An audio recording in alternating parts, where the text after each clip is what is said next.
एक सुबह जब सूरज की पहली किरणें आमतौर पर आसमान को रंगीन बनाती है, उस दिन सारा आसमान अंधकार में डूबा हुआ था।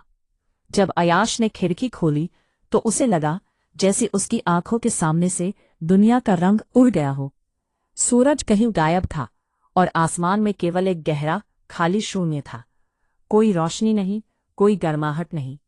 अयाश ने सोचा, क्या पृथ्वी तुरंत जम जाएगी? लेकिन फिर एक चौंकाने वाला तथ्य उसके मन में आया। सूरज की रोशनी को पृथ्वी तक पहुंचने में लगभग 8 मिनट 20 सेकंड लगते हैं। अगर सूरज इसी पल गायब हो जाए तो किसी को तुरंत पता नहीं चलेगा। अयाश की दुनिया में सब कुछ सामान्य चल रहा था। लोग स्कूल जा रहे थे, गाड़ियां चल रही थीं और जिंदगी अपने रास्ते पर आगे बढ़ रही थी। लेकिन जैसे ही 8 मिनट 20 सेकंड बीते, एक अजीब सी शांति ने सब कुछ जकड़ लिया। अचानक पूरी पृथ्वी एक ही पल में समझ गई कि सूरज अब नहीं रहा। अंधेरा चारों ओर फैल गया। रात और दिन का कोई मतलब नहीं रह गया।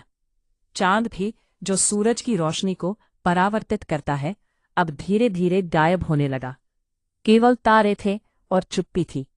अयाश अब अपने शहर की ओर देखता है, जहां हर कोई सामान्य जीवन जीने की कोशिश कर रहा था। लेकिन असली समस्या अभी शुरू होनी थी। पृथ्वी ने अपने कक्षा को छोड़ दिया था, जैसे किसी ने उसकी पटरी ही हटा दी हो। तापमान धीरे धीरे गिरने लगा और नदियां जमने लगी। पेड़ पौधे मरने लगे और खाद्य श्रृंखला टूटने लगी। अयाश को यह समझ में आया कि यह सिर्फ एक प्राकृतिक आपदा नहीं, बल्कि मानवता के अस्तित्व का संकट था। 1 महीना बीत गया और फिर भी अंधेरा छाया रहा। ठंड ने सब कुछ अपने शिकंजे में ले लिया था। लेकिन फिर भी अयाश ने सुना था कि पृथ्वी के अंदर एक गर्म केंद्र है, जहां कुछ लोग सुरक्षित रह सकते हैं।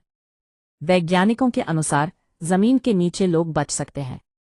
जैसे जैसे दिन बीतते गए, अयाश ने अपनी उम्मीदें खोई नहीं। उसने अपने दोस्तों के साथ मिलकर एक शेल्टर बनाने का निर्णय लिया, ताकि वे भूगर्भीय ऊर्जा का उपयोग कर सकें। हालांकि यह आसान नहीं था। ठंड और अंधेरे में उन्हें हर दिन जीवित रहने के लिए लड़ाई करनी पड़ती थी। क्या वे बचेंगे? क्या वे फिर से सूर्य की रोशनी का सामना कर पाएंगे? ये सवाल अयाश के मन में गूंजता रहा। लेकिन उसने एक बात सीखी, जब सब कुछ खो जाता है, तभी इंसान की असली ताकत सामने आती है। कुछ महीनों बाद, जब सब कुछ निराशाजनक लग रहा था, एक नई सुबह आई। अयाश और उसके दोस्त एक नई दुनिया के लिए तैयार थे। उन्होंने धरती के अंदर एक नया समाज बनाया था, जहां वे एक दूसरे की मदद करते थे। और इसी तरह सूरज के बिना भी जीवन ने अपनी राह खोज ली। ये एक नया अध्याय था, एक नया सूर्योदय, एक नई आशा।